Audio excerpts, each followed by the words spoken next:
అడగండి మీరు. మేడం, ఈ టెంపుల్స్కి దర్శనం చేయడానికి కారణం ఏంటి? ఇలాగే మీరు అన్ని టెంపుల్స్ దర్శనం చేస్తున్నారు కదా. ప్రతి ఒక్క టెంపుల్కి వెళ్ళి నా వంతు నేను లోక కళ్యాణం గురించి నా వంతు నేను చేస్తున్నాను.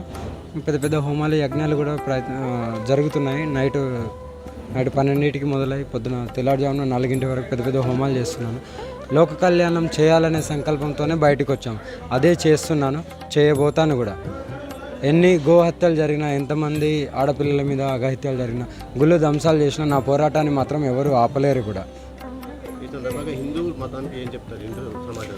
హిందూ సమాజానికి నేను ఇదే చెప్తాను, అందరం కలిసికట్టుగా పోరాడదాం. మన ఆడపిల్లని మగ పిల్లోడిని మనమే కాపాడుకుందాం. మన కుటుంబాన్ని కాపాడితే చాలు. దేశమంతా కాపాడాల్సిన అవసరం లేదు, మన వీధిలో కూడా కాపాడాల్సిన అవసరం. మన ఇంట్లో మనం కాపాడుకుంటే అదే పెద్ద లోక కళ్యాణం. గోహత్యను ఆపాలి, ఆడపిల్లల మీద అఘాయిత్యాలు జరుగుతున్నాయి అది ఆపాలి, గుళ్ళ మీద దాడులు జరుగుతున్నాయి, ధ్వంసాలు చేస్తున్నారు దాన్ని కూడా ఆపాలి. ఇప్పుడు ఒకటి శంషాబాద్లో కూడా జరిగింది, అక్కడ కూడా పెద్ద ఎత్తున పోరాడుతున్నాను. రేవంత్ రెడ్డి కానీ ఎవరికైనా సరే ఆయన సీట్ను ఎలా దించాలో నాకు తెలుసు కాబట్టి ఆయన ఏ పదవిలో కూర్చున్నారో దాన్ని కూడా దించే ప్రయత్నం చేస్తున్నారు.